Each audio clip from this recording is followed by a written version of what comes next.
Stop. Okay. Rocking my Oklahoma versus the world shirt, baby. Sure. Okay. All right. You ready? Let's go. Okay. We're doing the intro. Two village idiots with a love-hate relationship.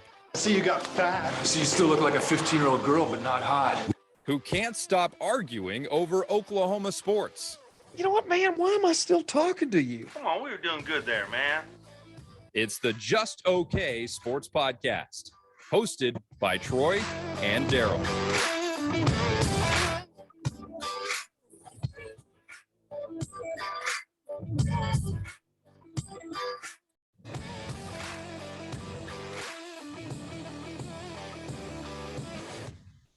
Sooner Nation, Thunder Nation, we are back. This is the Just Okay Sports Podcast, and I am the village idiot in this thing, Daryl, and I'm here with my brother, Jay Rodakis. What is up, man?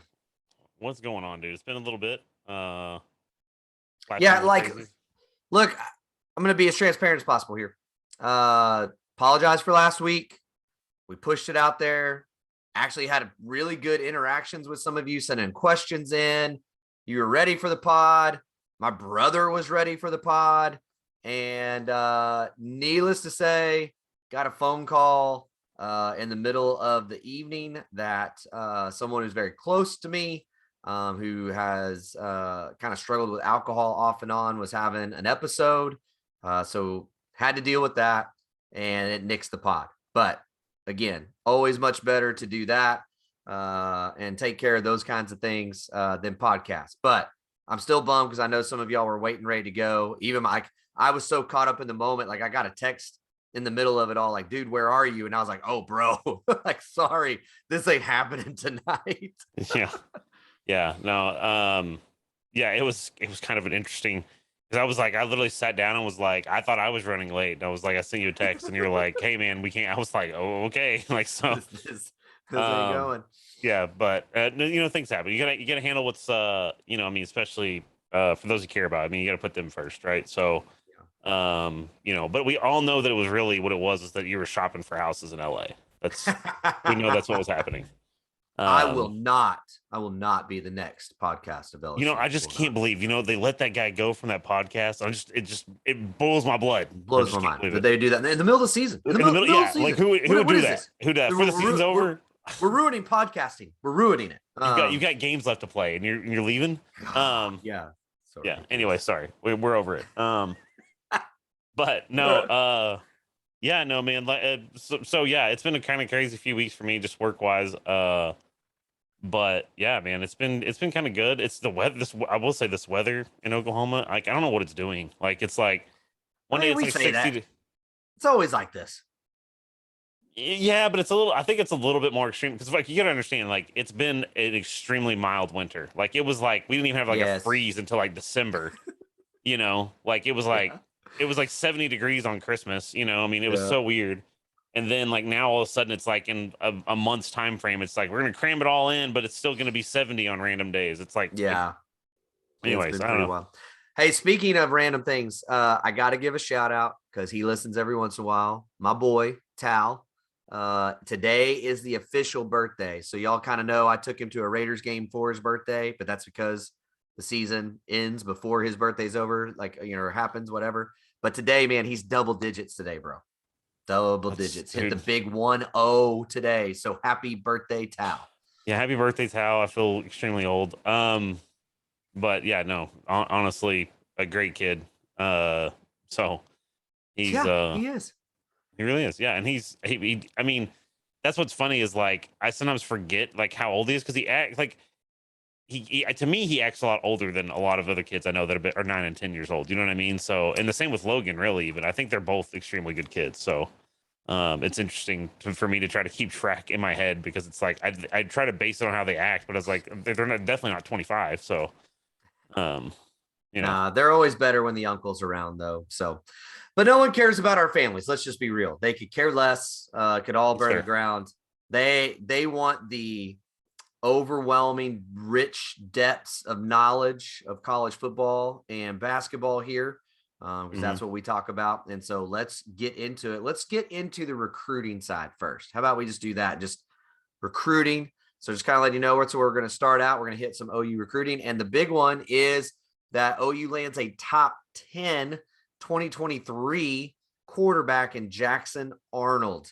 Again, depending on who you look at, I think I've seen one service have him at like 4 or 5. Another one has him at 6.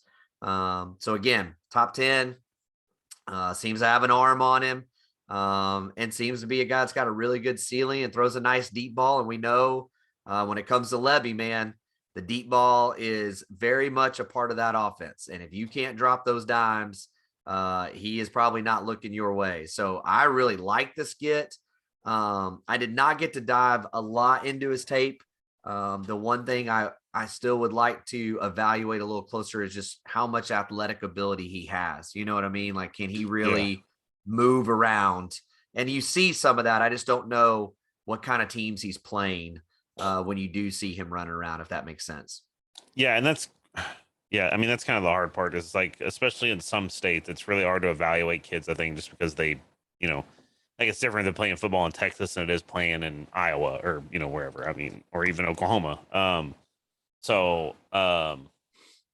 Yeah, it's definitely going to be, but the kid looks good. Like he looks like he's got the arm, and it's the one thing that kind of piques my interest is he committed pretty quick. He obviously wasn't being recruited by the previous regime. Right. So it's kind of one of those things that's kind of interesting to me because it's like a lot of people have speculated if like Levy comes out and they have a good offensive season, he might be gone, right? Like after a season. So, but we'll see what happens. There's a lot of time. There's a whole lot of time between now and 2023. So, sure. But, I think this is, sorry to speak to that. This is kind of a rabbit a little bit, but this is where a little bit of what happened with Lincoln is a positive for OU. And what I mean by that is you have almost the entire offensive staff staying, right? Which has to make you feel confident that if Levy left, the majority of those guys are going to stay, right? Again, and one of those guys was the offensive play caller in that bowl game, and maybe the offense looked as smooth. And granted, I know, again, we've talked about that, like Oregon was missing pieces, but the offense looked smooth. It looked like it knew what to do and when to do it. And so, even that's got to be a sell point of, look, man, even if I go take a head coaching job, you're going to have these guys, right? Well, and the execution just looked cleaner, right? Like that's how you have to look at that. We can go around and around about Oregon and what they were missing, what they weren't missing, whatever. But at the same time, you have to acknowledge what's like what was just cleaner, and everything was. So yeah, absolutely. And then the other two bits of news on recruiting is, and look, be clear, Gentry Williams never decommitted. Okay. Right. But obviously with the change, he needed to get comfortable with who was coming, who wasn't coming. I think there were some questions to be answered. I think a big positive was with Jay Valai. He's been recruiting Micah Tees really hard, who's the younger kind of DB at the same school as Gentry Williams, and he loves him, but he wasn't really recruiting Gentry. So why? I think that's a question. But it's all, he is confirmed up. He's locked up. He's a Sooner. This is a massive, massive get for OU. Gentry is a real deal from an athlete standpoint. And then it seems as though we're going to hear some very good news on Grayson Halton, a former Oregon commit who decommitted today. And all the tea leaves seem to be leaning that they will be landing him well. Yeah, I was saying like everybody's been putting out crystal balls for him. Oh, for that, yeah. So we'll see. But yeah, no, Gentry, the whole Gentry thing. And the other thing about Gentry is OU's had a very mixed bag with how well they recruit in Tulsa. And so the fact that they were able to go in and get Gentry when about everybody in the nation wanted him, is a good sign. And the fact that he met Jay Valai, right, and immediately everything was like it was like it seemed like pretty quick. He was like, "No, this is my dude. I'm ready to go." And right. He seems fired up. Like we'll see what it's like in a month. But with the tweets and stuff he was tweeting and retweeting today, it's like, dude, he seems like he's very bought into the staff. So that's very interesting. And like I said, the Grace Halton kid, I mean, he's a 4-star. I've even seen like I believe. I mean, I kind of feels like he's kind of like a fringe, maybe even 5. Like, I mean, he's pretty high, you know. Yeah. So we'll see. But I mean, he looks really, really good. It'd be a great get because they're going to need some depth. Because if you really think about this defensive line, I mean, they've got some real good dogs in here with some eligibility, but not a ton. Like, you got to get some depth in there. Well, and it's just different too because you're playing. If BV really does start off the very first year really running more like his system than a blend, he's going to put 4 down linemen, not 3, right? So if you want to go 2 to 3 deep, you need more like 10 guys, right? 12 guys. Whereas before, if you had 7, right, you were in a pretty good position. So he needs more depth and he needs a different type of body to do what it is that he wants to do and the multipleness that he wants. So again, these are all great gets. And back to your Tulsa point on just recruiting, not only Gentry, man, but Gentry, Robert Spears Jennings, Jalen Rowe. Again, it seems all indications are that Tease is going to be a part of that 2023 class. So they have, and again, let's give credit where credit is due. Some of that got started with Lincoln's regime of getting in on these kids and building those relationships. But it also has come that these are just kids that want to be at OU. And it's starting to turn that over. And you've seen the coaching staff make huge efforts and strides to have good relationships with those Tulsa coaches and Oklahoma coaches in general, which I think is a really big deal. So again, these are all great things. You have your 2023 quarterback, which should hopefully help you in that cycle recruiting wise. And so that's exciting and really good. Now, within recruiting now, you also have this other thing called the portal. And we obviously portal combat, as it's been nicknamed. Yes. I think it's who is it McComas on I can't remember. It's somebody on the rep. I've heard a few. I've even heard I think Scott Van Pelt the other day was talking about it. Like, I mean, this is like a week or 2 ago, but he even said portal combat. And I was like, Jesus, it's a meme now. Yeah, well, I'm calling it portal madness is what I'm calling it. Like, by the way, somebody gave this stat the other day. You ready for this? I believe there are like 1,380 scholarship Division I players, something like that, right? If you count anybody that's considered a Division I, right? Right. There are still currently this was last week. There was still currently last week 575 of them in the portal. Yeah, I don't. That's half of football. That is half of Division I football basically in the portal. That is insane to see that. I see people are commenting up there. I keep seeing you. Yeah. Well, earlier so, I even saw you. Well, I'm pretty sure. Mo from the Discord. Gotcha. As he dropped us some questions. He was messing with me earlier and hit me with one of the the D's nuts jokes. So. So that's why I was chuckling earlier. But he did drop us some questions. So yes, Mo, we will answer during the Q&A segment. And by the way, anybody that's listening to this in podcast form, if you want to watch this live, typically Wednesdays 9:30 p.m. Central Time, if you want to hop in and jump in chat, and you can just ask us questions as we're kind of flowing through, and we'll answer them as we get to them. So, absolutely. But yeah, I know the portal. Back to the portal madness, dude. It's wild, man. It's a whole new, I mean, college football is completely different. Yeah. I mean, in the last, I mean, because the portal's actually been around for what, like 4 or 5 years now, I think. It's been around for a minute, but the rules transferring changed like what, 2 years ago, 3 years ago. NIL's changed. Yeah. I mean, the NIL thing is what's really, because it's like you openly have schools saying essentially like, take this money and come play for us. Yeah. So it's like, you know, it's crazy. Yeah, so we'll see. But yeah, I mean, that's an absurd amount of players will still be in the portal. And I mean, because you got to think most schools are in session. Some are getting close to that because most schools have like a 2-week buffer, right? Like most schools, it's like as long as you get enrolled within the first 2 weeks of class starting, you're good. Everything's good. You know, move along. But the problem is like now you're hitting into that awkward time where you're running out of time. The kids got to make a decision quick. So yeah. I mean, like, although at the same time, you know, if they're enrolled in at least a class wherever they are, They can stay there and do all that stuff too. And, like we saw last year, Michael Woods plays his spring game and 24 hours later, he's a Sooner. I mean, this isn't going to end through the spring semester either, which is very weird. And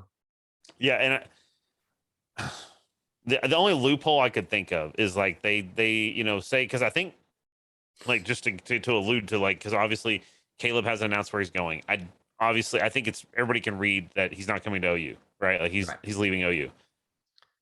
But at the same time, like I'm pretty sure I haven't checked in a while, but I'm pretty sure he was in the student database still enrolled. So it's like he's probably keeping that just as a backup or whatever.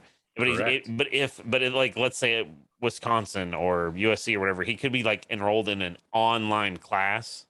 Right. That if he ends up not going there, he can just drop before, because there is a withdrawal date later that you only have to pay like 20% of your tuition or whatever. Maybe you don't pay any. I don't remember what the rules are. I'm sure it varies school to school. But so it's that's what makes it interesting. I guess that gives kids some extra time, but it's like at the same time, these guys are also in workouts. You've already got guys like Dylan Gabriel's already on campus. He's already playing with the team. He's already building chemistry with the receivers and the offensive line and running backs and everybody else on the team. So if I was a quarterback, I'd want to get in there as quick as possible if I wanted to be my job. Yeah, absolutely. So like we said, there's still no update other than I think what we can definitely say about Caleb Williams is no to OU. And we can say there's a possibility, I would say a very high possibility of USC. I would say a probability of Wisconsin and still an outside chance of UCLA. I think those three schools are the schools you're looking at for Caleb Williams. Dart and Trig seem to be a package deal. Based on everything you see, it seems to be leaning Ole Miss, probably BYU, and then OU. I think they like OU a lot. But I do think the C-Dub thing is tying it up and slowing it down and all that stuff. I mean, and then people say, well, he'll go back to USC if Caleb doesn't go to USC. And I was like, well, I don't think he wants to go back to USC where the coach was like, no, you're my guy, and then turned straight around and tried to get Caleb to come. But at the same time, I mean, I don't think the whole Caleb thing. And one thing, so the one thing with Caleb, is it's like, first of all, I think if he came to OU next week or this week or whatever and said, look, like we did some shopping, we did whatever, and I want to come to OU. I think given that like certain boxes are checked on his end or whatever, I think OU welcomes him back. I personally do. Oh yeah. But I also think that they're at the point where they're like, look, you know what the terms are, you know what you have to do, you know what the deal is, whatever. It's up to you. We're moving on. Yeah. Until you show up. If you want to be a part of this group, this family, this whatever, come be a part. But otherwise, and do your thing, bro. Yeah. So and then with Dart and Trig, it's like, again, I said this from the beginning. Was Dart a chance? Sure, but it's like logically it makes more sense for him to go to an Ole Miss, or now that BYU's in the picture, or BYU, because he is Mormon, for one, for BYU connection. But also both those schools, he would basically be the uncontested starter. Or if he comes to OU, he's going to have to fight for a job. And the thing is, wherever he goes, he's basically stuck there unless he wants to lose a year of eligibility. Right. So it's like, that was like this logically, the cards were already kind of loaded against OU to begin with. You know what I mean? So I don't know. I mean, if he comes to OU, that's great. And I definitely think the Trig kid is special as well. But again, it just doesn't make sense that he would want to come fight it out with DG, who's already got a connection with Levy. You know what I mean? There's just too many factors, I think, against that. So anyway. Yeah, I again, it just depends on what they're selling him and telling him. So those are the main ones. Now, what we've done here is we're going to go down a list. We're going to look at those who have left transfer-wise. We're going to look at people who are leaving for the draft, and we're going to look at who has portaled in. So that's why we called this portal madness, right? We're trying to look at everything and kind of show you how this roster is being realigned, right? What's coming off, those kinds of things. And that's going to roll us into looking even to next year and what we think with all that. So obviously the number one transfer that hit was Justin Harrington. That happened before the season was even over. that he enters name in the portal. He is still not announced anywhere. He is still not gone anywhere, so that will be interesting. Jamal Morris has transferred to Houston. Jaden Hazelwood has transferred to Arkansas. Latrell McCutcheon has transferred to USC. Spencer Rattler and Austin Stogner to the other true USC. Mario Williams to that other USC. Caleb Williams, unknown. Pat Fields, Stanford. So those are your transfers, right? Now, to me, there's good and bad. When you overall look at that list, I would say there's more potential on that list than there was contribution on that list last year, right? Right. So that's a win. Okay, that's a big win that you're not losing guys that are in. Now, Mario, impact, sure. But was he our go-to receiver? No. But it without a doubt, a loss, right? Stogner was almost non-existent last year, and you were still on the verge of the playoff. Obviously, Spencer lost a job. Latrell McCutcheon, high ceiling, lots of burnt toast. Jaden Hazelwood, just injuries and never really came back around. And then Pat Fields, probably him and Caleb, right? Those are your two biggest. Oof, that's a loss. You feel that way when you look at that list? Yeah, I mean, I'd probably put Mario on that list too, because I just think Mario is a special talent. But yeah, I also. We'll get into this later, but it kind of makes me, I'm just like, I don't understand the move to USC. I don't get it, but whatever. But yeah, I mean, pretty much everybody else. I mean, I definitely think the one thing I will say, because I did think about this the other day, I would have loved to have seen Spencer and Stogner in a Levy offense. Oh, like I think they'd be really, really good. I know that Spencer, it doesn't quite fit that mold. Because Spencer's not really athletic enough for probably what Levy wants, but I mean he's athletic enough to make something happen, right? So, So outside of that, yeah, I mean most of those guys, it's like I wish you well, to do your thing. But yeah, and by the way, Nemo is in chat, by the way, so welcome in Nemo. Hello, Nemo. So yeah, I mean. It is what it is. I mean, you're going to lose guys. I mean, that's kind of the inevitability. That's what's interesting. Like you said, we're just talking about college football changing. Now you have, I mean, it's like every year you're going to lose some guys, or you're going to have some guys at least hit the portal, right? Yep. Now, one thing that I want to highlight that's not even in our notes here, but the fact that Theo Weiss come back says a lot to me too. So, because I was almost certain that he was leaving. Yeah, I was too, and a big returner. So that's the transfers. Now, here are the people going to the draft. And now on this list, obviously, you would hope that these are contributors, right? And they are pretty much across the board. Obviously, Benito, huge loss, right? Perion Winfrey, DTY, Marquise Hayes, Tyrese Robinson, Mike Woods, Isaiah Thomas, Jeremiah Hall, Kennedy Brooks, Brian Asamoah, Gabe Burkich, and Eric Swinson all enter into the draft ability. Within there. What was that? It's just Eric Swinson. Anyway. Well, yeah, I mean, but he can play all the positions. He can. Yeah, whatever. Maybe he'll get a strength coach. Anyways, but yeah, and then Nemo also said, by the way, just to highlight something he said, which is basically echoing what we said, but he said, I'd love to see Spencer in an offense with a coach that actually cares about him. It's like, yeah. The kids, I will say this, like you can say what you want about Spencer and his, I guess, personality traits or flaws or whatever that seem to be kind of evident. But also like you can't dispute the kid's arm talent. The kid can spin a football like almost like probably 10 other people in the world can or something. I mean, I don't know. It's insane. So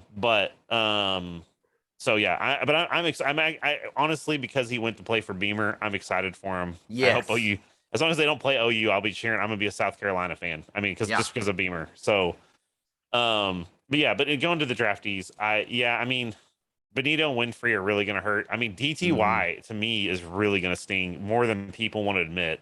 Yep. I mean, Robinson, yeah, that hurts.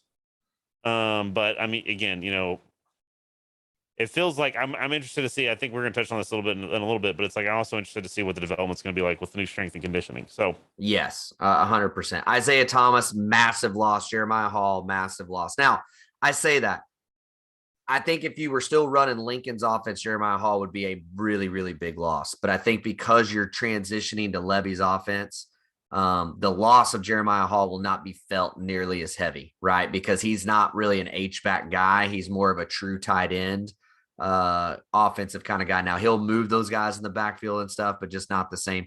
Gabe Burkich, by the way, another really big loss within there. So, I mean, look, this team loses a lot. Now, I would still say there's talent in the back end to help fill, but let's go through now and look at what is transferred in. Okay. And so you have CJ Caldon. I always said Colden. Colden. Okay. I'm good with that. It's probably wrong, but we'll go Colden. Yeah. Looked up his stats, 0 interceptions, but 9 pass breakups at Wyoming. I don't love the no INTs, but the pass breakups is not bad at all. He's got good size. I believe he's 6'1", 6'2". So you have that coming in. You have Dylan Gabriel coming in, right? So obviously that would appear to be Levy's stopgap for losing Caleb Williams and Spencer Rattler. Jeffrey Johnson, a defensive tackle out of Tulane, which we remember playing him. Big guy, 305. Moves pretty well, which, by the way, LSU was in on him. So I think this is a huge get for OU. I mean, as I say, I think he's actually extremely talented. So we'll see. Joa Lalu. You okay with that? Lalu? Jonah Lalu? I don't know. University of Hawaii. This is just okay pronunciation. That's correct. McCade Matower. You say Matoyer, and I think inappropriate things because of our former player. Let's not do that. Let's go Matower. Let's go Matower. Yeah. Trey Morrison from UNC and Daniel Parker, a tight end. Okay, so which Daniel Parker he's an interesting one because he's like a self-proclaimed blocking tight end.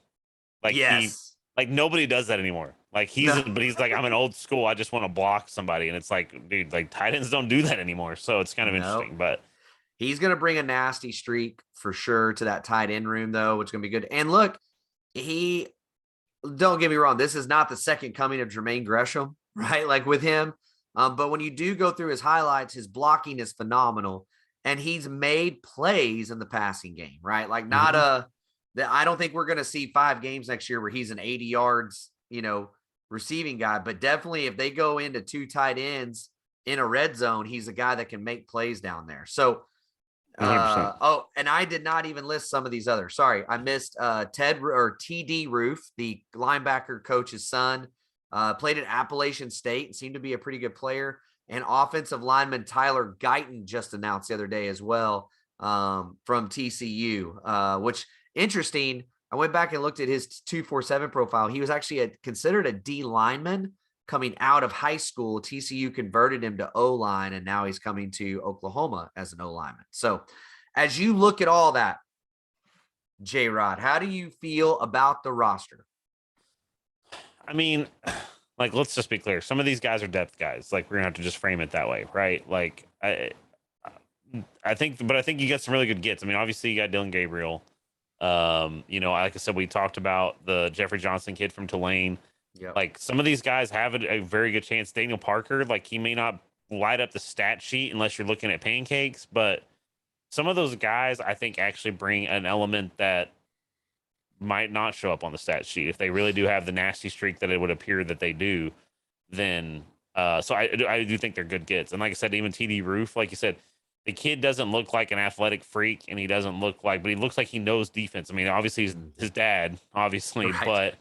But at the same time, it's like you watch his tape and it's like, dude, he actually, like, you can tell that he knows how to read an offense. Like he knows exactly what he's doing when it comes to that. So he might be I wouldn't doubt if he doesn't play, like, I think he's got 1 year eligibility left because he's played like 10 years or something. If he doesn't play his year of eligibility and then become like a GA or something and help, because he's just probably one of those kids that's going to turn into a coach. So, So anyway, I think you have some really good gets. I mean, I definitely think especially given the short time frame and compressed nature of what these coaches were having to recruit into, just holy Toledo kind of thing. I mean, this is a good. These are some good gets. So, I think the roster looks good. I would agree. And I just realized I forgot to put I believe it's Kenny Walker from Louisville that transferred in as well. Young kid, freshman at Louisville transferring in. He was actually set to start by a lot of people in Louisville from Louisville have said that he was like set to be the guy. Yeah. So absolutely. he might have a chance to come in and be an impact. And a guy that I'm really excited about on this list. So, you kind of mentioned, Lalou, and you also mentioned TD Roof as guys to just kind of watch. And I'm with you. I think TD Roof will play some. I think you're definitely going to see him on special teams. Yeah. But a guy that's going to help set culture, right? A coach's kid is typically a kid that knows how to take notes, how to be on time, knows how to look for certain things, right? So I think that brings a lot. I think Daniel Parker, again, having a guy that knows how to block in the tight end room with a guy like Braden Willis helps Braden Willis unlock his potential, right? So that's a good get. But the guy that I'm most excited about is the Trey Morrison kid from North Carolina. And the only reason is he's a little bit longer. So I believe he's 6 foot even, but he played corner, nickel, and safety in his time at UNC. So that's a guy that's been all over the map and been trusted to play all over the map for North Carolina. And I think, again, one of the pieces that we have been missing on this defense is safety and the nickel back especially. So to finally have a guy that's built in such a way to really play that position, and again, pour into, if they keep Billy Bowman on the defensive side, I think could have real big benefits for the team moving forward. Well, and I want to highlight something real quick because we were talking about this before the pod. So Roy Williams talked about this a little bit when he was on the Prairie on the podcast on the Prairie, with Braden Willis and Jeremiah Hall. And he said, he's like, when I watch you guys play on defense, he's like, there's a lot of guys watching everybody else. Like, I'm trying to help cover this guy, even though that's this dude's job. And he's like, dude, you can't do that on defense. Like, you've got a job and you've got to execute your job to the best of your ability. And that's kind of the weird thing about, when you play football, you understand it, but it's like in a way, it's like, yes, it is a team sport, but it's like you have your job. You know, like that's something that gets ingrained and you don't look at what that guy's doing. That your teammate, you got to trust that he's going to do his job and you just do yours, Right. So if you get some guys in there that have that mentality, that's going to be a huge culture flip. And like I said, with guys like you said, the Trey Morrison kid, that he could be that guy that's going to do his job and make sure everybody else is doing theirs. You know what I mean? As far as it's like, I'm going to go do mine. You better be doing yours. So, absolutely. And then to add, Dylan Gabriel obviously is one of the biggest transfer gets you got, right? A guy that's got lots of experience, a guy that knows Levy's system in and out, who has had good success, all those kinds of things. So I did a little thing. Okay. I went through and I grabbed the full season, the last full season, right? So like, for instance, Dylan Gabriel, he only played like 3 games last year before he broke his collarbone, right? So I went, that kind of stuff. 3 quarterbacks I took: Caleb, Spencer, and Dylan Gabriel. Okay. Here are the stats. And I'm just curious if you can figure out which one is which. Okay. So which one is which? Here we go. Okay. QB number 1, 64.5% completion percentage. Okay. At a 9.1 yard average per completion, right? 21 touchdowns, 4 interceptions, 6 rushing touchdowns, and a QB rating of 169.6. Okay. QB number 2, 60% completion percentage, 8.6 yard average, 32 touchdowns, 4 interceptions, 2 rushing touchdowns, with a QB rating of 156.3. And then the last, 67.5% completion percentage at a 9.6 yard per completion average, 28 touchdowns, 7 interceptions, 6 rushing touchdowns, for a QB rating of 172.6. So, I mean, looking at the stats, I think so. The first one I think you listed was Caleb. Okay. The second one I think was Spencer. And the third I think was Dylan Gabriel. Okay. So for those that are not looking at the sheet, I'm basically because I'm looking at, I think the 21 TDs and 4 interceptions sounds like it's more of a guy that's probably going to play half a season, right? So Caleb, the second guy, 60%, 32 touchdowns, 4 interceptions, with only 2 rushing touchdowns. So probably Spencer, because I don't remember Spencer scoring that many. And then Dylan, 67.5%, 28 TDs and 7 interceptions with 6 rushing touchdowns. So that's kind of my logic. Am I right or wrong, though? You were close. Caleb is correct. The number 2 is Dylan Gabriel, and the number 3 is Spencer Rattler. So let me go down this again. Completion percentage for Caleb, 64.5. Dylan Gabriel, 60%. Spencer Rattler, 67.5. Average yard completion, Caleb, 9.1. Dylan Gabriel, 8.6. Spencer Rattler, 9.6. Right? Touchdowns, 21 for Caleb, 32 for Dylan Gabriel, 28 for Spencer. Interception-wise, 4 for Caleb, 4 for Dylan Gabriel, 7 for Spencer Rattler. And then rushing touchdowns, 6 for Spencer, 6 for Caleb, 2 for Dylan Gabriel. Now, again, this is 2020 Spencer Rattler. This is 2020 Dylan Gabriel, 2021 Caleb Williams, right? Yeah, fair. But when you put all that together, and you've said this, Dylan Gabriel is not Caleb Williams. You've been saying that for a while. This shows that that's true, but I would say this, it wasn't as far off as I thought, right? Like, it's not as far off as I thought it was. And I was kind of with you. I thought Dylan Gabriel was a very good fit. I thought we'd be great and fine with him. But it was again better than I anticipated it to be. I thought his completion percentage would be a little higher. I thought his turnovers would be higher. But man, 32 touchdowns to 4 interceptions, that's dirty. Well, and I mean, it kind of comes down to the thing again. I think Sooner fans have to take a step back for a minute. I think Dylan Gabriel's really good. He's probably, for this next season at least, going to have a head up on a lot of people because he's already familiar with Levy and what Levy wants to do, and they already have chemistry and blah, blah, blah, right? But, like, people that are like, no, he's, like, I've literally seen people say, like, we're better off with him than we ever would be with Caleb. And I was like, that's not true, in my opinion. I'm sorry. Like, by the second season or third season, Caleb probably is going to be heads and tails above Dylan Gabriel. No offense to Dylan Gabriel. I think he's really good, but I don't, like I said, if I'm not putting any money towards Dylan Gabriel being a Heisman candidate. So, you know what I mean? Like, but I think Caleb is that guy. I think Caleb could very well be. But or even Spencer. If Spencer goes to South Carolina and just lights it up, you know what I mean? Like, yeah. I don't know how likely that is. I haven't kept up with how well the recruiting's been going, but so that's kind of where I stand. Like, yes, he's not Caleb and he's not Spencer even.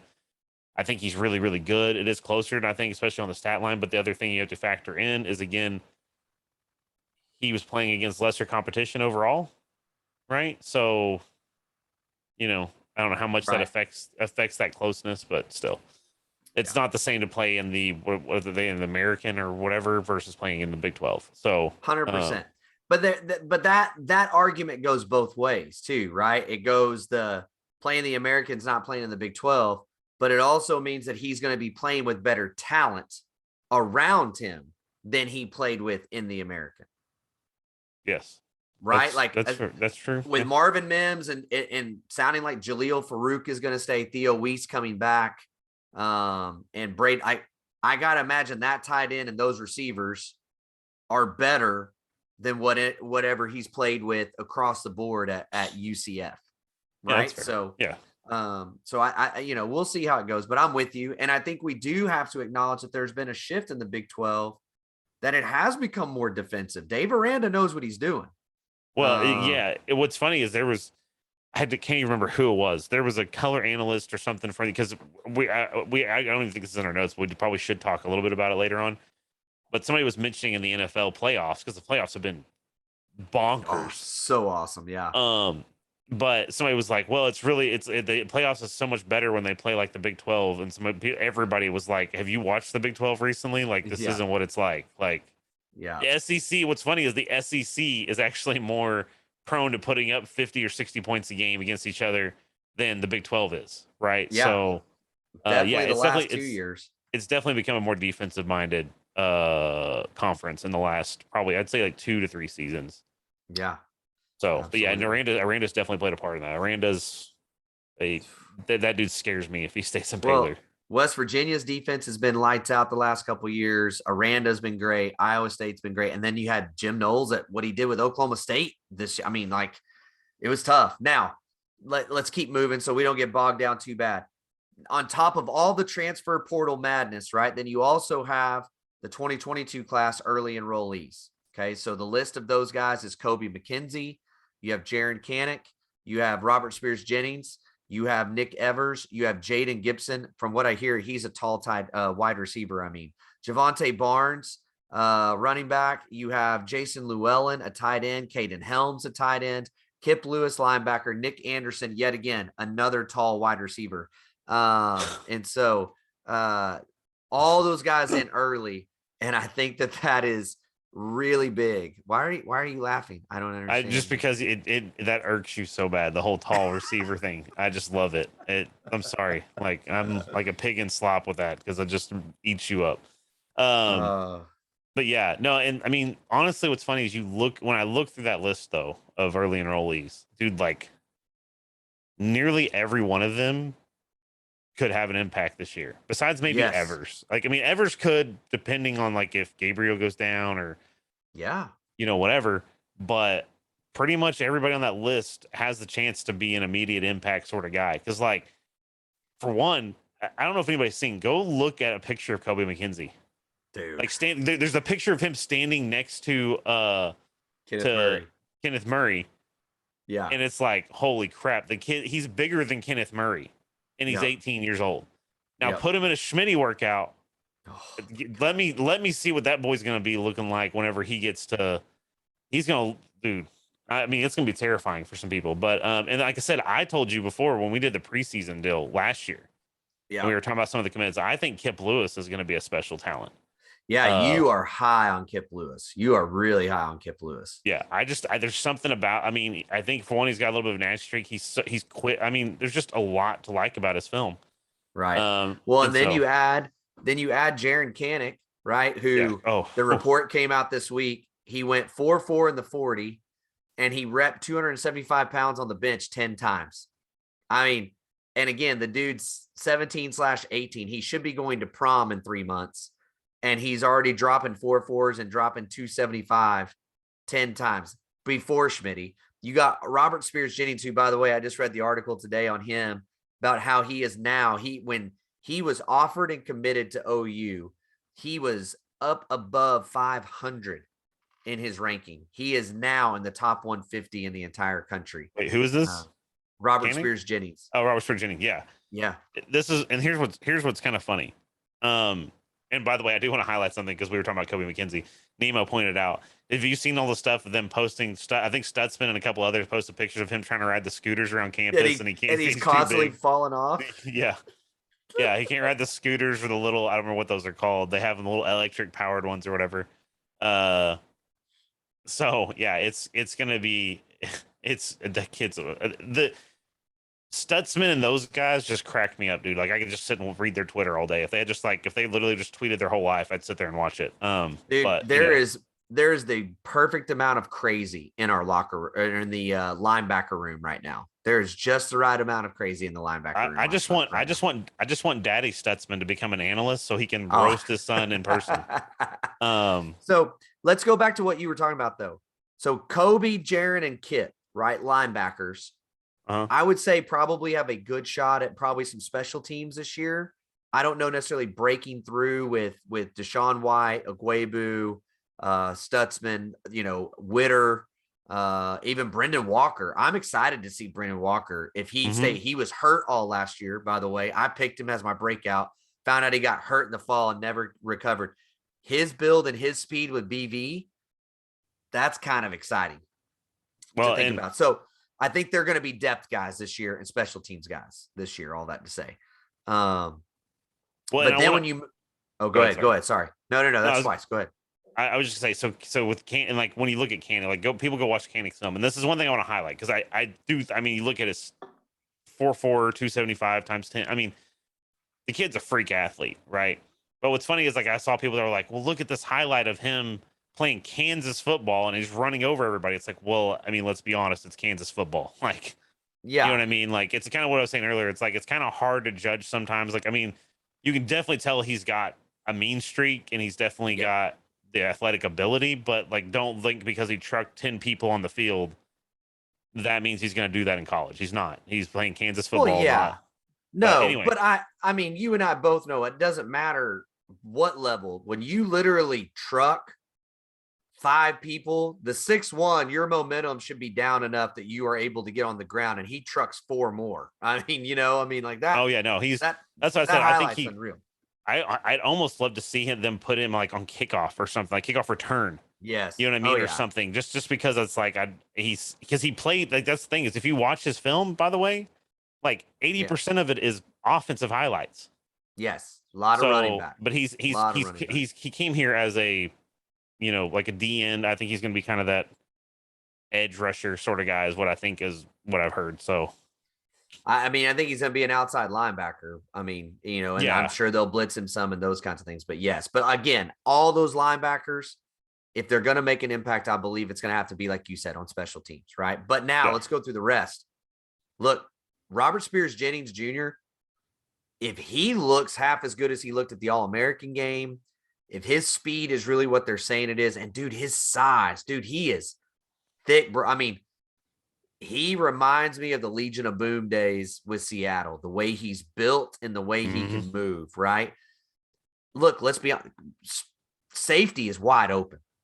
It is wide open. So he has a real chance to come in and make an impact. Nick Evers, granted, he's a true freshman. Dylan Gabriel's going to have the leg up, but we need Nick Evers to come in and make an impact to push Dylan Gabriel and not let Dylan feel like it's all his. And I think he will do that. He's shown he's got a little swagger and edge to him for sure.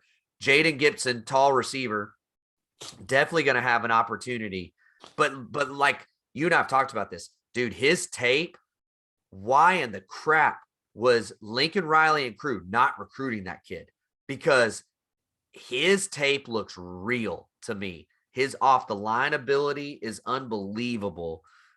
He uses his hands really well. He has great feet for a kid who is 6'4", and he can run like the wind. And look, we need receivers right now. That's got to come. So him and Nick Anderson are going to have a chance to make plays. Okay. Javonte Barnes, speaking of testing, did you hear about his vert? I did not. I'm sure you're going to tell me. 40.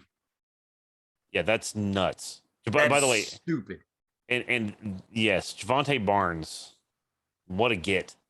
Yeah. What a freaking get. So anybody that was questioning the DeMarco Murray's recruiting chops, you've got a lot less of a soapbox to stand on because he's been killing it.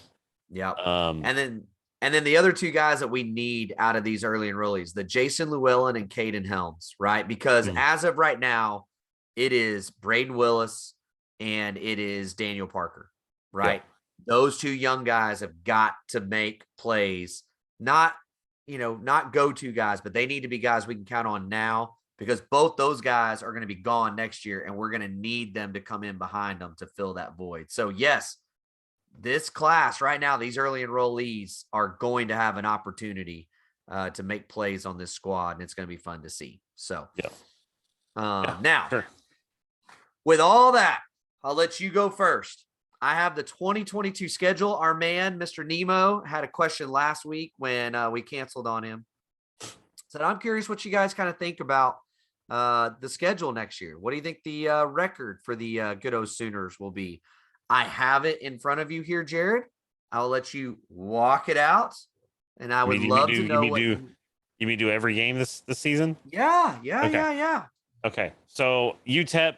I mean, I don't know a ton about UTEP. You should be able to walk over UTEP and Kent State, right? Like those should be warm-up games. Right. Now, Nebraska is an interesting case because Nebraska was a really they showed that they're actually a really good team. Like they were the best 4-8 team to ever exist, or whatever the record was. I mean, they were, and they've added a lot of pieces, and I think this is kind of Scott Frost's last chance to do something. If he doesn't do it this year, I don't see how he has a job. Right. So I think that could be a dogfight, and it's at Nebraska. Right. So a wild environment. So yeah, that one's like one where that's gonna be your test. That's gonna be your barometer. So if OU fans are like, where am I gonna first see this team really get tested? That's it. I don't care what you don't look at their record and say they're 4-8. That's the game you're gonna, and regardless of how good they are, they're gonna give you your best shot. It's Nebraska and OU. Right. It's a rivalry. They're gonna do it. Kansas State, another interesting case because I don't know. I mean, I think they're gonna still be decent. They just always find a way to be decent. Right. And of course they've had OU's number for, especially under Lincoln. So we'll see. But I think they can probably handle them. Now TCU, again, another weird program. Gary Patterson's out. But it seems like they've kind of brought in a little bit of talent that they need. I don't know what they're going to do. I mean, I just don't know what to think of that team right now. Whenever you have a coaching regime change like that, it's like, it's so hard to predict. Now the Red River, Texas is going to be, that's going to be a tough one. I mean, Texas is, whether we want to say it or not, Texas is on the rise as far as the talent level and the coaching hires. I mean, Sarkisian's making some pretty home run hires. Yeah, you got to give him credit. So if they can develop what they got, that might be a tough one. That the Red River might become the path to the Big 12 sort of thing. Kansas, you should, hopefully we don't have to pull off some fourth quarter heroics, but give me the ball, Kennedy. Give me the ball. Iowa State, obviously Iowa State lost a lot of people. Yeah. But at the same time, again, Matt Campbell, I think we'll see what happens. I mean, I think the problem is I think they have some young guys, they've been getting better recruiting classes. Right. Then, I mean, obviously Iowa State was getting before. So I'd like to see what maybe he does this season. And again, they've also been a school that's had the number. So kind of either way. Baylor, man, I don't feel good about Baylor. I know that they just lost Petrie and I think they lost some of their other big defensive contributors, but at the same time, it's Dave Aranda. Dave Aranda is a savant when it comes to defense, dude. The guy just knows football. And his guys play hard for him. So I don't know that OU's going to walk out with a win there. West Virginia, man, I don't know. Again, that's another tough one. That's going to be Baylor and West Virginia are going to be the really tough tests for this OU offense to see what they're really going to be made out of. Because if you can get let's say you get some Baylor and West Virginia and you're undefeated in those games or whatever, that's probably going to be the games where you're going to determine, is this offense going to be good enough? Is this team going to be good enough to go play in the playoff and actually win a game? Because those teams are both going to be defensively sound. Because Sills for West Virginia, who's I think he was an All-American this year. I don't know why he's coming back, but he's coming back. Right. For West Virginia. So they're going to be salty. Oklahoma State, they're in an interesting thing. I didn't even realize that Illingworth, did you see that he's in the portal? Yeah, I did. And then Spencer Sanders, I think, announced he's leaving. He's coming back. Yeah. Okay. Thank God. I want to smack him in his mouth so hard. But I mean, they'll be a good solid team. And they also, by the way, it's being announced. I don't know if it's officially been announced. Yes, it has. Okay. So they hired Derek Mason as a defensive coordinator. He was the former Vanderbilt coach, and he was last at Auburn. So he was the defensive coordinator last year at Auburn. Yes, and it's the defensive team that basically shut down Alabama for most of that game. Correct. So just the home run hire. As a matter of fact, it's kind of insane that that he's made that Gundy's be able to make that. So I don't know. I think that's a close one. It is at home. So, and of course, it's they already got their win once a decade last year. So I'll give them a W there. And then Texas Tech, again, another tough team. I don't know what to think of them, but I think they're going to be better. I actually think that they could be I don't think they're going to win the Big 12 by any means, but I think they're actually might be able to rise up and kind of be that team that's gonna surprise some people, right? Like they could beat a Texas or Oklahoma State. I just get that feeling. Like I just feel like there's kind of been since they've made their coaching changes, I feel like there's kind of been a culture shift. So I just think that one. I think OU will win, but I do think it's gonna be a tough fought game. I don't think that's gonna be a walkthrough. So in conclusion, basically, I have a lot of question marks, but I will basically say with that, it's 12 games. I'm gonna say my prediction is OU is 9-3. 9-3. 9-3. Okay. A lot of what you said, I mean, about the same. UTEP and Kent State wins.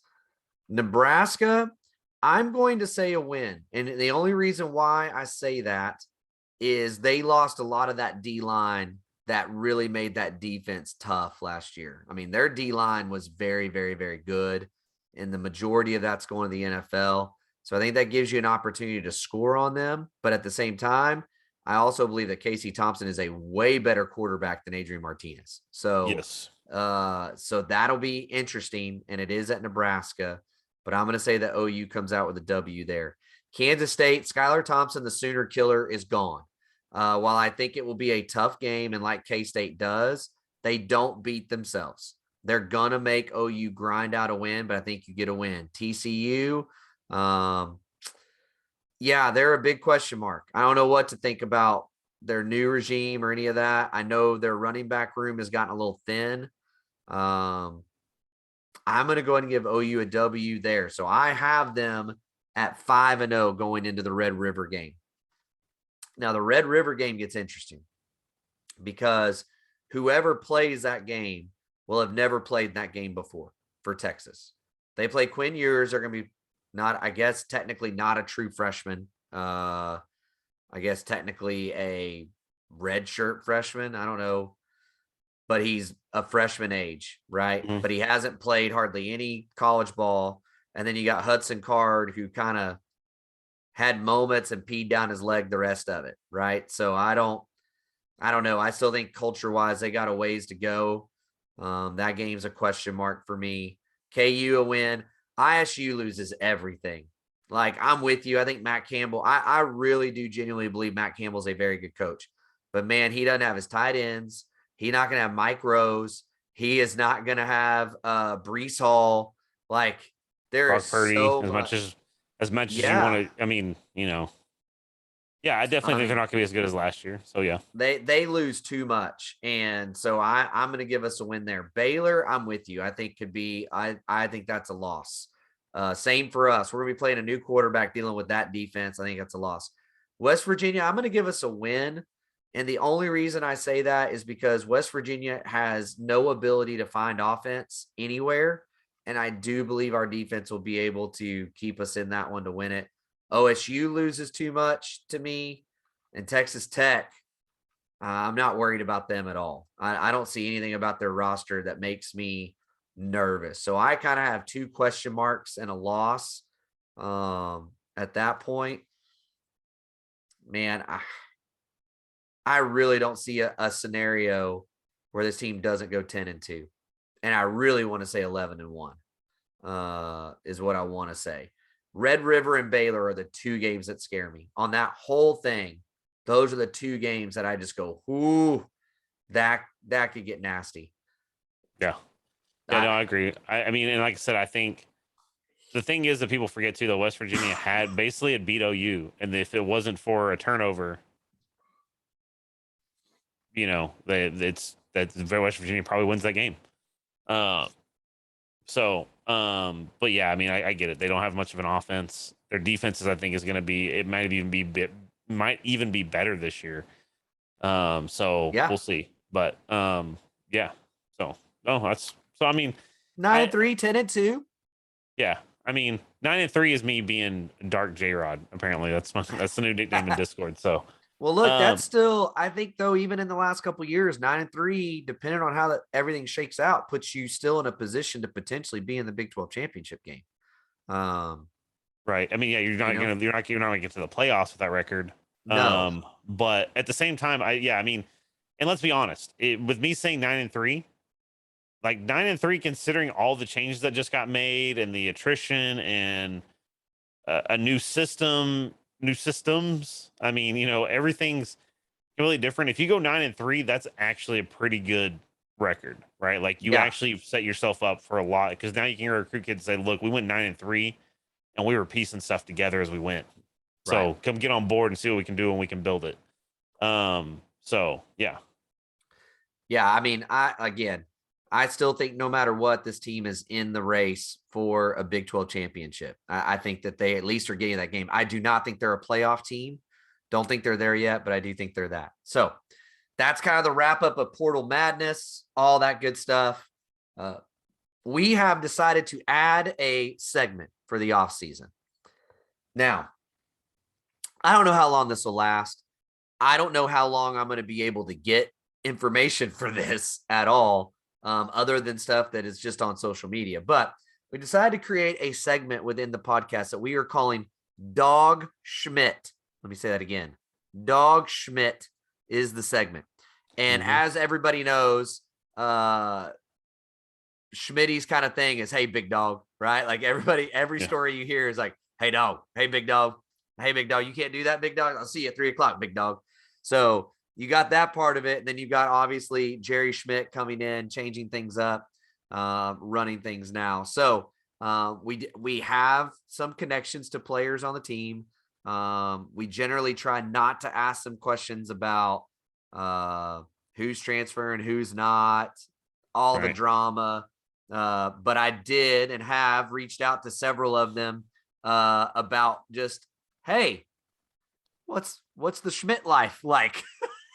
And so we've gotten some responses, and I would say this. Now, granted, I have not heard back this week, which is really the first week of torture, right? But week 1 with testing and those kinds of things, the reviews were very positive, not intense, different, not the same. I mean, there was guys saying that him doing his warm-up week, like teaching the kids what to do and stuff, that was harder than what was under the previous regime. Yes, so, there were things to that effect being said. The encouraging part is, up to this point, no one's saying anything like, dude, we're not going to make it and I need to leave, right? Like I can't make it with this guy, or whatever. Yeah. And then obviously social media this week. So I haven't gotten responses from guys, but there has been stuff out there, right? You have Marcus Hicks' dad saying for the first time ever, showing text messages. He screenshot and posted on Twitter text messages between him and Marcus saying, for the first time ever, I cramped out in a workout. My legs were so dead that I couldn't go anymore. You had Josh Eaton talking about that this was a nightmare of a workout, but we're being Schmitty built, I think is what he said. Braden Willis tweeted something about, my chest is on absolute fire right now. So, I mean, they've kind of taken to the Twitter sphere to let everybody know that it's a little bit different. A little bit different. Yeah, I definitely think it's different. Now, one thing that I did read, I've seen a few outlets kind of highlight this. So one criticism, I guess, of Schmitty in the past was that he focused a lot on like conditioning. Like the guys were in really good shape, but some of them weren't as explosive as what other programs were building, right? But supposedly that's changed a lot, where he's got a lot more. I mean, go watch, like, honestly, go look at Texas A&M games. Like, their receivers were quick off the ball. They're, like, they had some guys. So I do think it's even a new Schmitty. And like I said, and what's funny about it is, like you said, the Roy Williams stories, by the way, were cracking me up. Like I said, if you haven't seen the Teddy and the Gabe pod or podcast on the Prairie, like I said, with Braden Willis and Jeremiah Hall, like, it cracked me up because he even talked about, he said, what's funny is he's like, he will do some mind games with you. Yeah. He's like, he'll say, like, you have to run, 40 yards in X amount of time.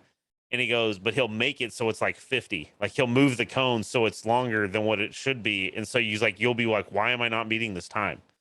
And Roy even said, because, everybody knows Roy Williams, an All-American, great career in the college. He's getting inducted in the College Football Hall of Fame. And by the way, like I said, if you just listen to that guy is full OU, 110%, dude. He is all. He was like, dude. He told what's funny to Braden. They were like, well, we don't want to keep you too long. He's like, dude, no, y'all are my OU boys. Like whatever you need, dude. I'll stay He's here. Like, this is your podcast. You tell me what to do. Yeah, he's like, this you is your keep business, me here dude. as long as he was mad. He's like, 23 minutes. We're done. 23 minutes. Like, what are we doing? Like, let's keep going. Yeah, he was like, dude, anytime you need anything, them questions.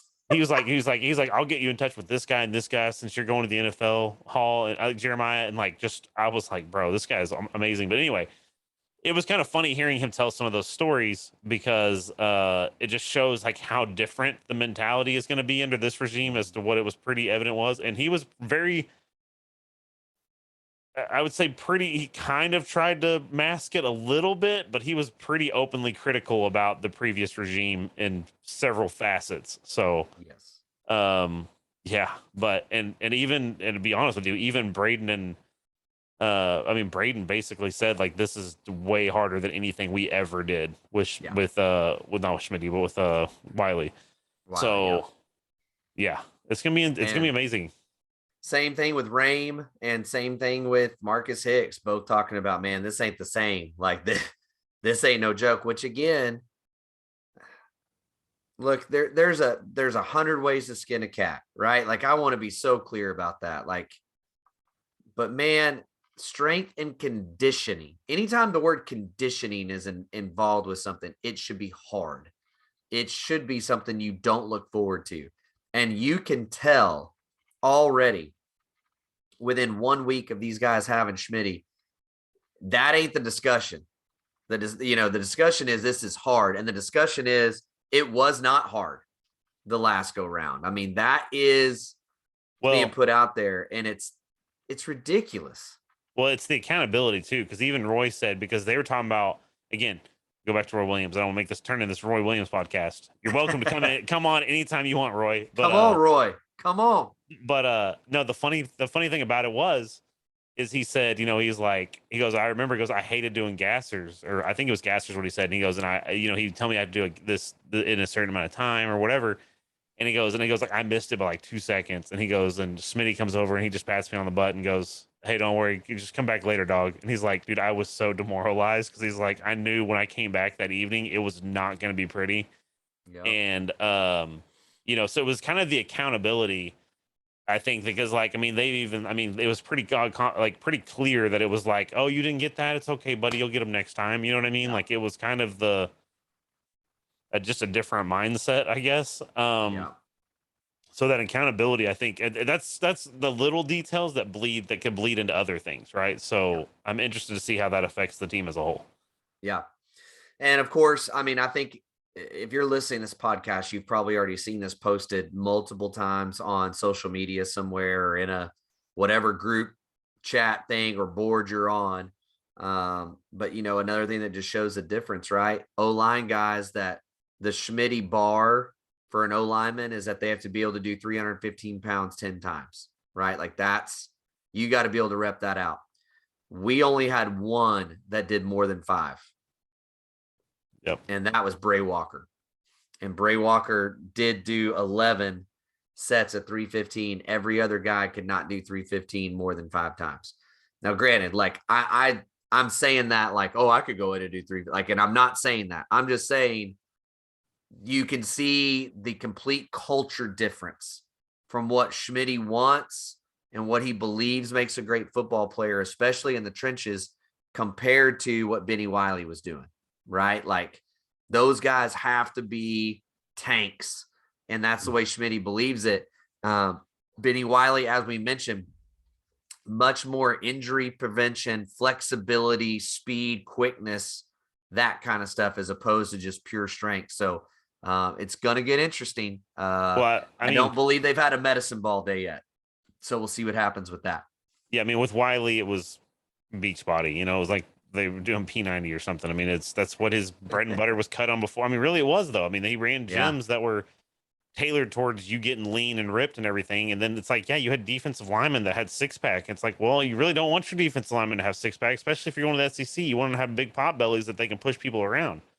So anyway, yeah, well, it's and again, that that arm of the coaching staff just developed so much. And that's what I put in there. Did you hear the story about the bell with Roy Williams?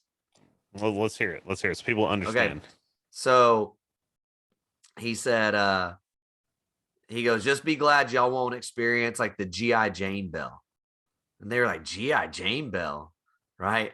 And it was so he came in, right? Roy came in as Bob took over, right? Like he came in, right? Like with all that.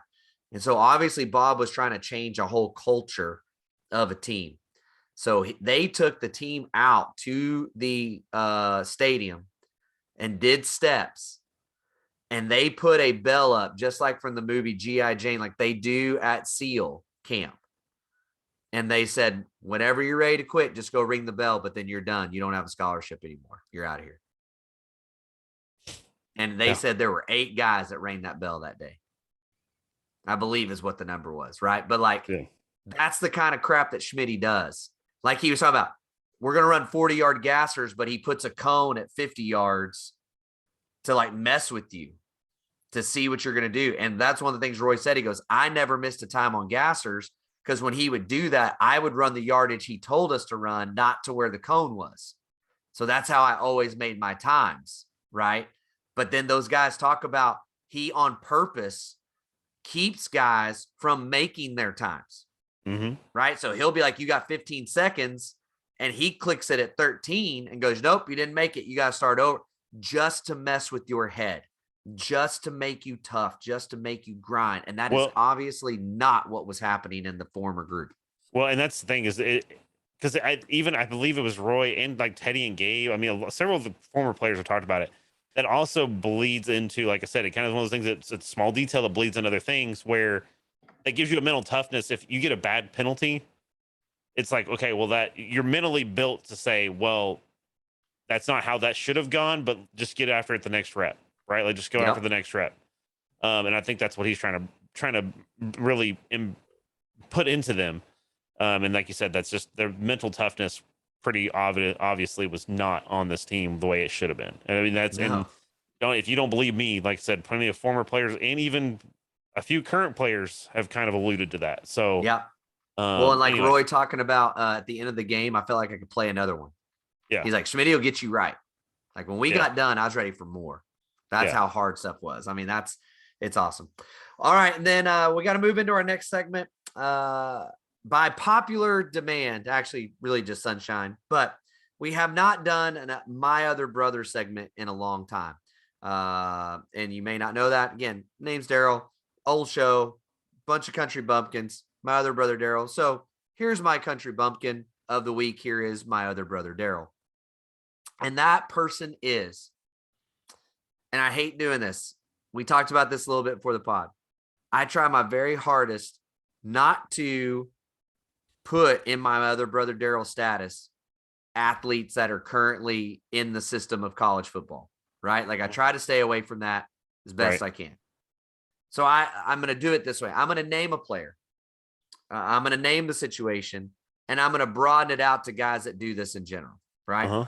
But my other brother Daryl are people like Latrell McCutcheon. My other brother Daryl are people like Latrell McCutcheon's family, his father, his brother, his coaches, all the different things, right?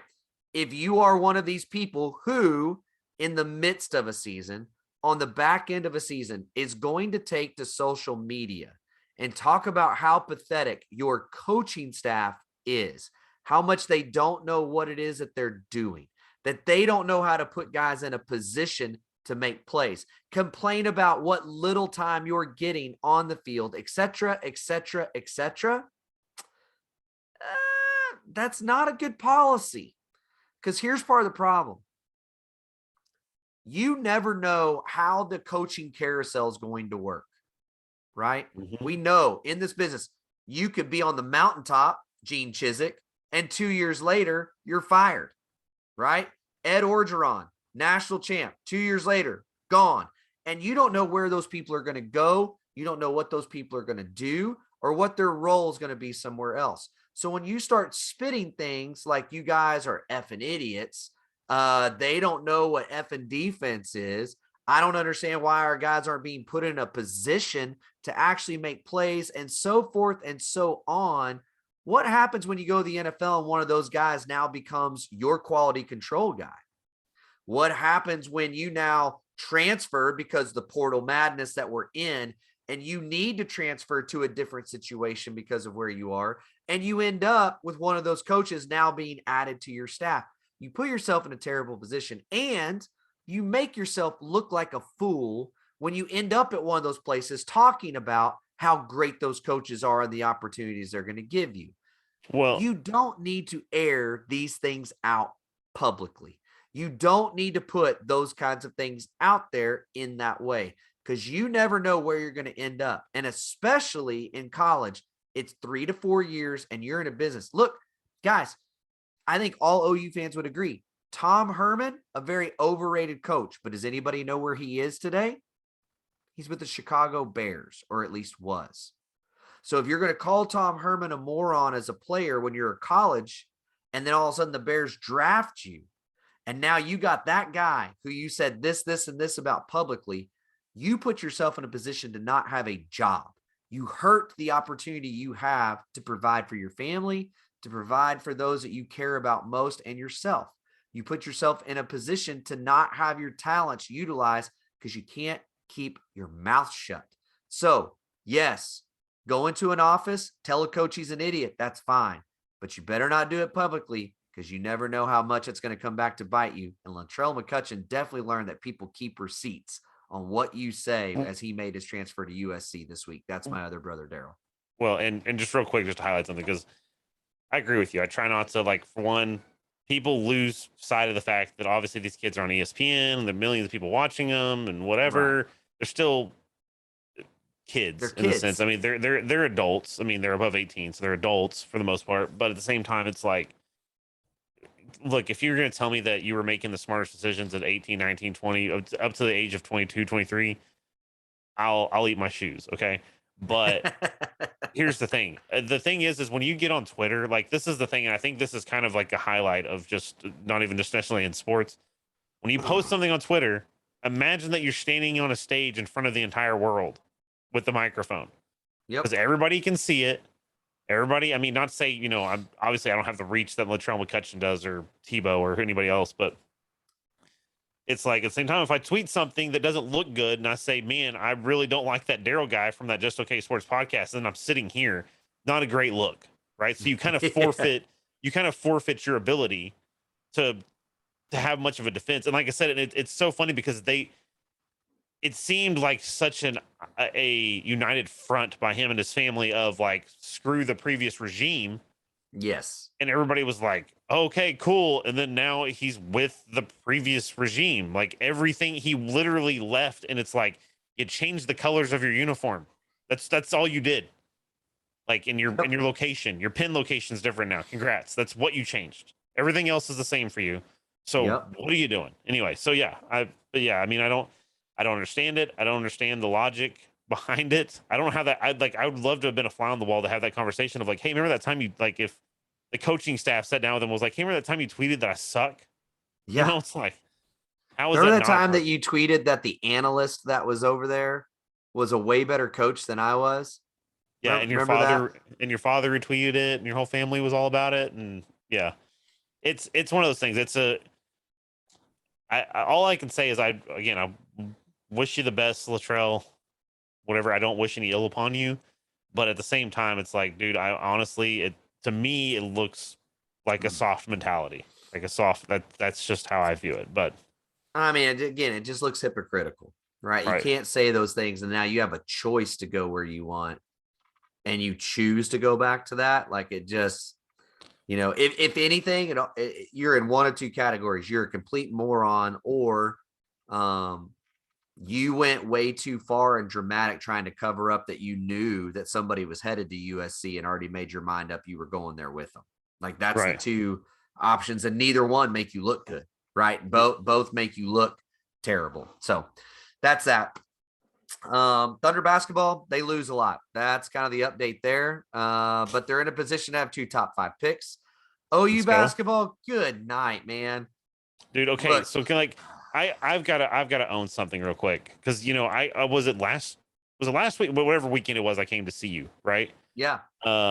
I was at my buddy Brady's house, and he's an OSU alum, big OSU fan, and we just were talking like they had a basketball game on the TV when we got to his house, so we were just talking about basketball, and I said I actually haven't watched any Oklahoma State games. How's the team doing? I know that they weren't doing great, but I was like, how is it like going to be good next year or whatever? He's like, oh man, we like suck, and like it was very doom and gloom. And then they go on to beat Baylor that night.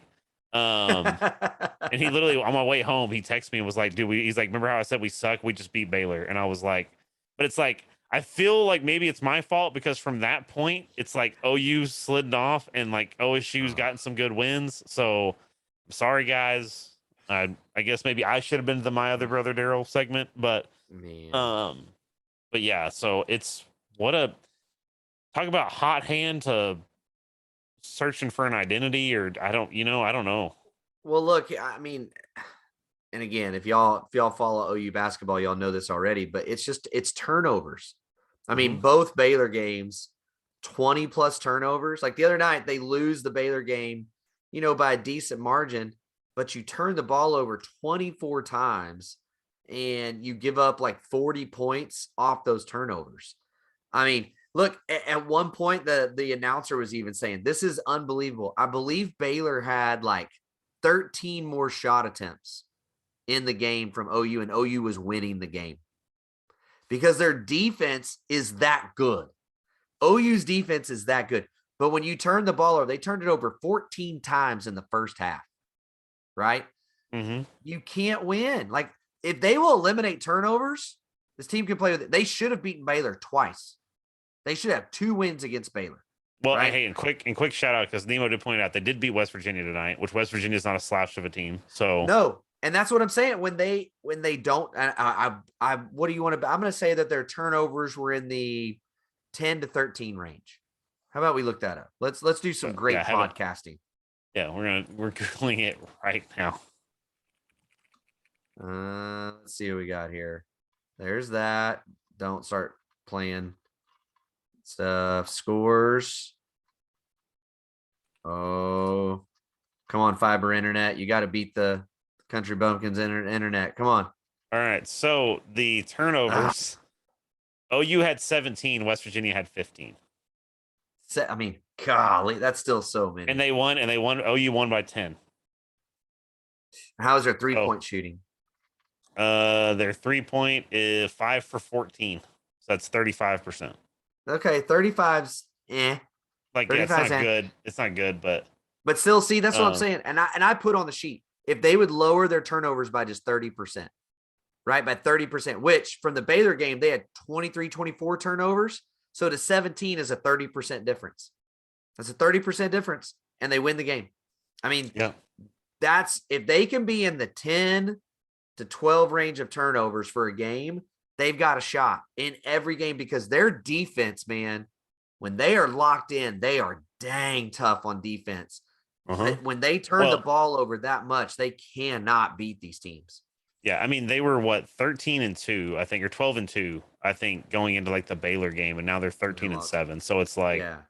I mean, the chances are they're probably going to make it to the. I mean, if they can get the ship righted, right, and get back into their previous groove, then I could see them obviously making it in a tournament and probably even making it, somewhat deep in the tournament, a round or two or whatever.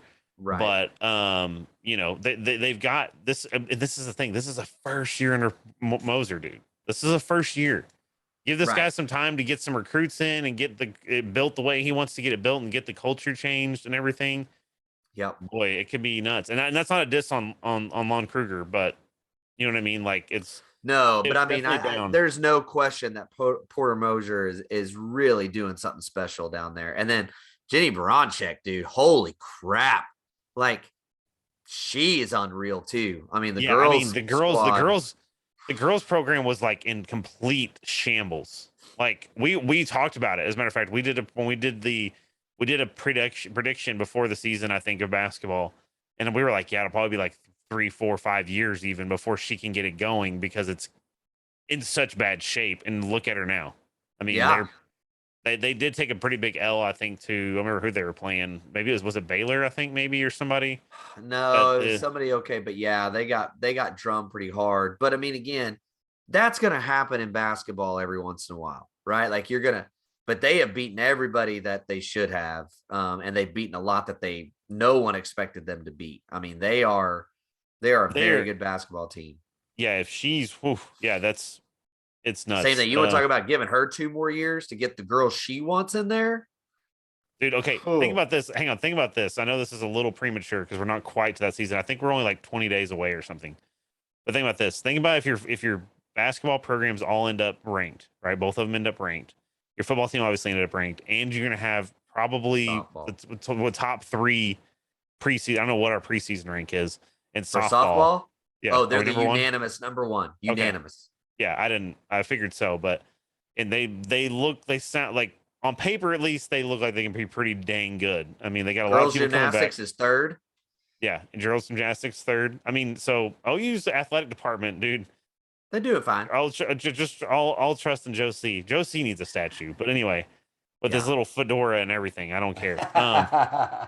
But yeah, no, it's gonna be interesting, dude. It's actually a fun time, and I'm actually anxious to watch softball. I used to, can't wait.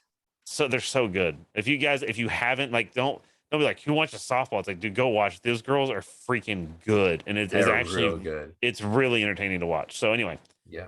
But do you want to get us some Q&A real quick so we can get let's what all's been hitting the chat. Let's do it. Okay, so I'm gonna go through what Mo sent us a whole list of questions. So I'm gonna run through these.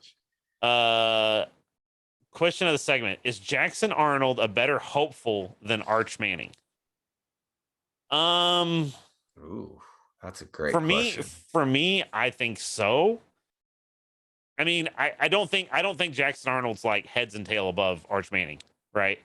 I feel like Arch Manning is, some of the love that he gets is based off of him having the Manning name more than it is that he's just that good. I think he's really, really good. Don't get me wrong, but I don't know. I don't. I think they're close. I guess I should say they're about on equal footing, in my opinion. Playerism. That's such a playerism that you're doing right there, trying to punish a kid because his family plays football. No, Arch Manning is better than Jackson Arnold right now. Now, could that change? Yeah, we'll see. Dude, there's no question Arch Manning has got a flipping cannon for an arm. I mean, let's put it this way. Josh Allen was flexing this weekend because he threw a bomb that landed into his receiver's arms at about 60, 61 yards. Arch Manning already has a videotape of him dropping a dime into a guy's arms at 70 yards. I mean, guy's got a howitzer. Now, can he process defense, all that stuff? I haven't watched his tape enough to know. But I mean, he's being offered. Now you're doing the Jamarcus Russell thing. Oh, well, the kid can throw it 90 yards down the field. If you let me finish my thought, too many high-level places are really hard after him, not just offering him, but truly trying to get his services, which tells me the kid can play. But Jackson Arnold, dude, again, and that's the thing too, right? Like, you just don't know how they're going to progress in decision-making and reading defenses, right? I mean, again, Patrick Mahomes, 3-star. And now he's the greatest ever. Tom Brady, like, you just don't know how they're going to progress in those ways. So Arch Manning greater, but I'm very happy with Jackson Arnold. Yeah, no, and I guess that's what I should say. I'm not trying to diss on Arch Manning. I think Arch Manning is really, really good. I think he's got a ton of arm talent. Like, by the way, some of my chat is pointing out it would be cool to see the Mannings at an OU game. It'd be cool to see the Manning name on an OU jersey, all those things. And I don't know that they're not still recruiting Arch Manning. They might be. I mean, they might be pursuing him just as hard. I mean, you know what I mean? I don't know. But so I would just say that, like I said, I don't think, again, to me, it's not like I don't look at those guys and say Arch Manning's up here, and then, there's not like some huge differentiation in level of player. So, right. Probably Arch Manning's probably better, but it's not a huge margin, and development can play a big role in who becomes the great quarterback or who doesn't. Right. Next up, is Kanik a multi-position player? And I'm assuming, I don't know if you mean if he's going to play both ways. I don't think he's going to play both ways. Is he going to be multi-position? Probably. I mean, I think so. Somewhat. I mean, with that kind of speed, let's put it this way. I think he would be right now on this roster, either him or Witter, I would say, is the closest thing that BV has to an Isaiah Simmons.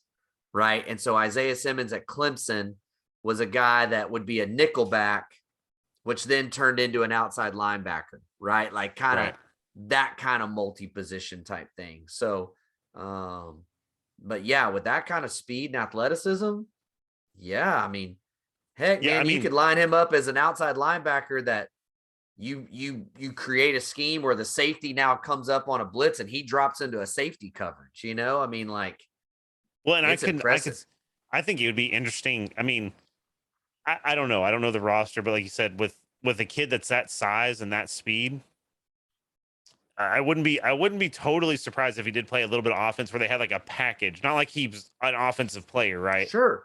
But they had a package where they marched him out kind of like an H-back fullback, you know what I mean? Like something like that, where he kind of can block or run the ball or whatever. Yeah. So yeah, I mean, I think so. I mean, he's just got too much athletic ability. The kid's a freak. Yeah. So we'll see what happens. And the thing that is really always, I think, the hardest to find on tape is how fluid and loose are the hips. And I know that sounds always terrible when you say it that way, but that ability to turn and run and change direction, that's the thing. And the fact that he's played so much running back, and yes, you see him trucking a lot of people, but you see him making moves in the open. Like, again, like Charleston Rambo is a great example of this. Incredible straight line speed. Watching that dude try to make a move on somebody was almost painful to watch. Like, there's just no flexibility in his hips to do that. If Kanik's got that, he could be in a lot of different positions. Yeah. It's just like, it makes me think of, this is his name you probably haven't heard in a long time, PG and Banasaur. Oh. Remember him? Because like the kid had so much ability, but he couldn't turn his hips. It was like he had stone blocks around his... Mike. It was Mike. Mike killed that kid. He should have been great. Even though he went to Gary Patterson, it was terrible there too. Yeah. So anyway, I mean, but it was, again, yeah, you have to have the fluid hips. And that's something that in a way you can coach, like you can make it better, but it's just something you kind of have to have too. It's, anyway. So then the next question from him is, will Stutzman and Downs get the desired playing time with high school recruits behind them? I mean, yes. I mean, they're going to. And I've been saying this, and I've told you this. I don't know if we've said it on the pod, but I've talked to you about this off the pod. I'm kind of foaming at the mouth a little bit to see what Downs and Stutzman could look like after an off season under Schmidt, right? Because they both were kind of tweeners for their positions. So if they get in Schmidt and they get some weight put on, they get bulked up, dude, they could be nasty. Because Stutzman, especially, I mean, Downs too, but to me, Stutzman shows a very high motor. He just needed to be coached, and that's another thing, is BV is going to coach the crap out of him. The whole staff is going to. I think he's going to be better coach. I mean, things like that, dude. But yeah, I think he's going to be able to hold them off. But I think I think you are going to see, especially as time goes on, you're going to see a lot more rotation, right? Like, I think you're going to see, I mean, dude, that's the good thing is, honestly, some of these positions, like, you actually have, like we just talked about linebacker, this linebacker core that they have right now, a linebacker room's pretty solid, dude. So anyway, look, you get some Dawg, Schmidt and those guys, and yeah, you're going to be just fine. Yeah. So, let me, we had the mom of Discord. Oh, God. Question. Oh my gosh. We're not even going to get into that. Let's just say this. Let's say this, because it was on Twitter.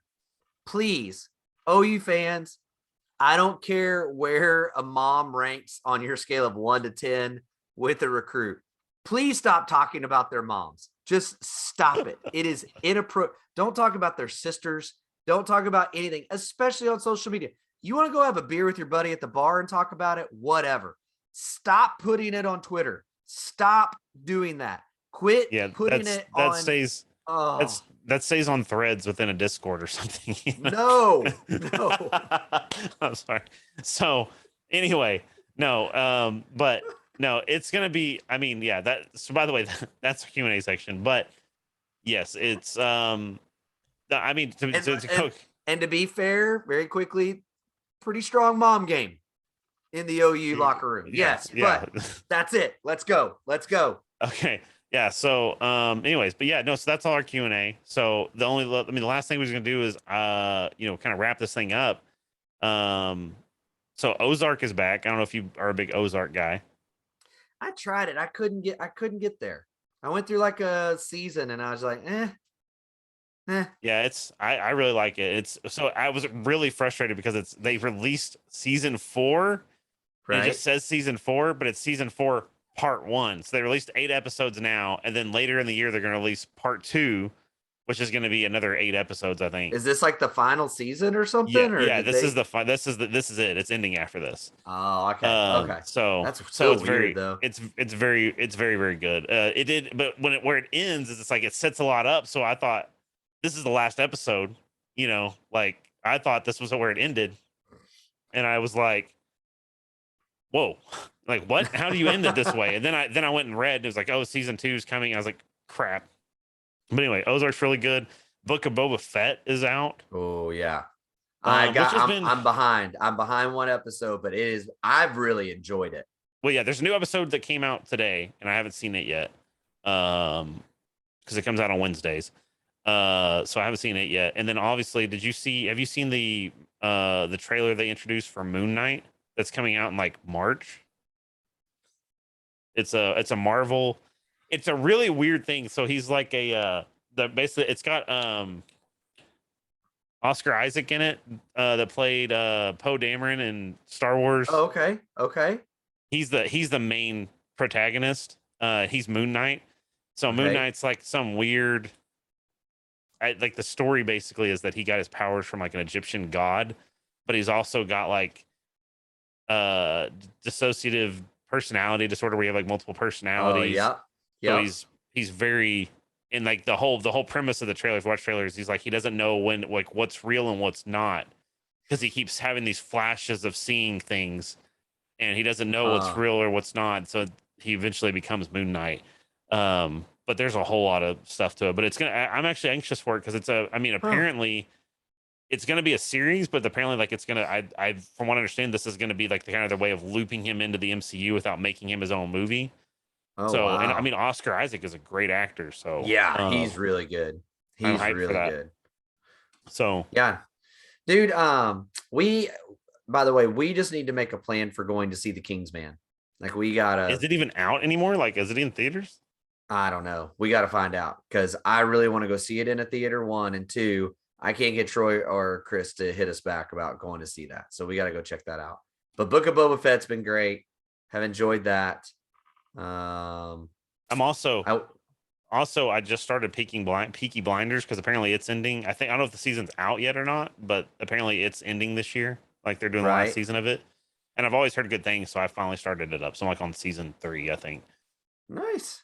Yeah, you told me that one was pretty good. I haven't jumped into it yet. I can't think of anything. I got no Oak Island update for you. Watched it. There wasn't anything worth telling you about. So I can't give you. I say that they found a coin, but still. Can I just give a quick quote from Peaky Blinders that just cracked me up whenever he said it? Yeah. So okay. So the premise is like basically they're bookies. They kind of get into other things, but the first season they're bookies in England, right? And for horse racing and stuff, and they also like do kind of like they're kind of a mob, like right, like they're kind of like a mafia sort of thing, and so he goes in somewhere. Oh, he's talking to this bartender, and she says, She was trying to get him to give her money for a dress because he was taking her to the racetrack. And she says, well, I need money for a dress. And he said, well, how much? Blah, blah. And she goes, well, how much do you spend on your suits? And he goes, I don't pay for my suits. He goes, my suits are on the house or else the house burns down. I was like, dude, they're so ruthless. It's great. And there's a lot of really good lines in that movie or that show. But anyway, so I definitely would check it out. That's awesome. Good times, man. Well, again, we hope you've enjoyed it. If you have, please don't forget to like, subscribe, follow, and leave a 5-star review and a comment. We would appreciate that. That is, again, one way that other fans can find the podcast. It is also a way that gives us the opportunity to do some interviews with guys, which, speaking of which, there is a linebacker offer from Oklahoma. Darian, I have not asked him how to say his last name yet. Gillette, 3/4-star linebacker offer for Oklahoma that came out about a week ago. He is going to be jumping on the podcast with us to talk about that offer, to talk about OU. And those are the kinds of things. Again, we've had some big names on in the past, but that only continues if you like, subscribe, leave those comments, because that gives us some validity with these guys when we ask them to be on here with us. So do that. We would really appreciate it, and it would help us out a lot. So thanks for that. We're having a great time. We hope you are too. I'm Daryl. I'm J-Rod. And we will talk to you guys later. Bye, Baker. Cha-ching, it's on your money ball. And you can unhitch the wagon. Put the ponies in the ball.